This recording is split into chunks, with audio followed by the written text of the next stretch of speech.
Today's math lesson is lesson 30. It's on dividing decimals by decimals. The fancy terminology is dividing decimal dividends by non-unit decimal divisors. But really, we're dividing decimals by decimals. And we're using a certain method to do it. And the students must use that certain method to do it. We're going to do word problem number 4. A restaurant's small salt shakers contain 0.6 ounces of salt. The large ones hold twice as much. The shakers are filled from a container that has 18.6 ounces of salt. If 8 large shakers are filled, how many small shakers can be filled with the remaining salt?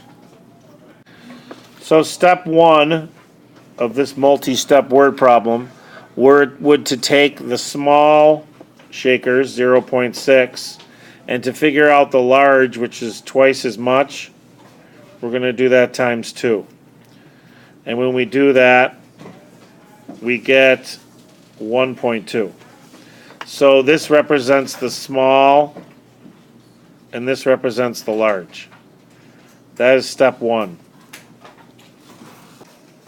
Step 2 would be to take the 8 large shakers and how much a large shaker can hold. So we would do 1.2 times 8. And after we do that multiplication, we would get 9.6 ounces. This would be for the large. Continuing on, step 3 of this problem would be to take the total ounces of salt and subtract it from our total amount that we got for our large shakers. And when I do that subtraction, I get 9.0. So I have 9.0 ounces left, and for the small shakers, I must divide that out.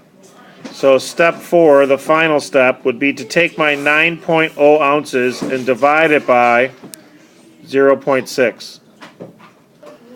So the method we learned in class today is to first, when you have these type of problems, turn it into a fraction. Once you turn it into a fraction, figure out what your divisor, the number you're dividing by, what place it's in. In this case, it's in tenths. So we will multiply the top and the bottom by 10 to get them to be whole numbers, so we can divide them more easily. And we're left with 90 over 6, which we all know is equal to 15 ounces.